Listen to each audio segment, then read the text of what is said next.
Assalamualaikum warahmatullahi wabarakatuh. My friends, are Islamic boarding school familiar to you? What are the differences between Islamic boarding school and other type of school? Do you know why it is called as an Islamic boarding school? On this occasion, I invite you to discuss those topics, especially about student learning motivation in Islamic boarding school. With me, Agustian Ramadana Putera, PhD student at Universitas Islam International Indonesia. Let's begin the talk. Islamic boarding schools had been facing many phases in the Indonesian historical trajectory. Islamic boarding schools has existed long before Indonesia gained its independence. Therefore, Islamic boarding school has contributed to educating Indonesians from time to time. During the Dutch colonial era, Islamic boarding schools were banned because Islam was considered a danger to them, and these institutions were believed to be the gathering place for the country's fighter. Despite many obstacles and aggression, Islamic boarding schools still survived and even mushroomed and become more popular among the Indonesian people. Islamic boarding school has distinctive aspects compared to other schools. One of them is the boarding system itself applied in this educational institution. Students are asked and obliged to live in a dormitory or hut during their study period. They are allowed to go back home only 2 times a year, every Ramadan and holiday. Imagine you reside in one building for a long time and meet to the same people every day. When waking up, you witness this person. When going to kitchen, going to class, mosque, and even taking a bath along with the same faces 24/7.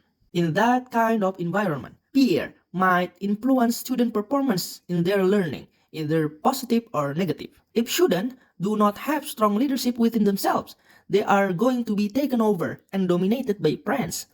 And this is one of the hints that students are going to fail in their study journey. One of the key elements to determine student success is their motivation.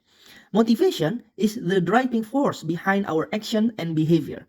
It is what pushes us to achieve our goal. In the context of education, motivation is what encourages students to engage in their learning process. Motivated students are more likely to put in the effort, persist through challenges, and achieve higher academic outcome. Even though it is not only predictor of academic achievement, by understanding motivation, teacher will notice their why in terms of learning and use it to reinforce the classroom process. Based on that explanation, I include 3 variables: self-leadership, peer influence, and learning motivation.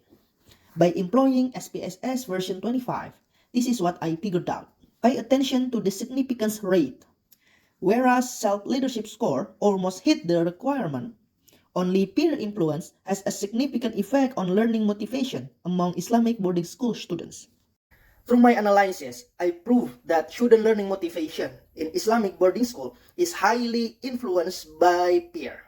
The reason why this phenomenon happens is that students receive excessive exposure to friends throughout their process in school. Especially the boarding system that is enacted in Islamic boarding school boosts the effect more than other school.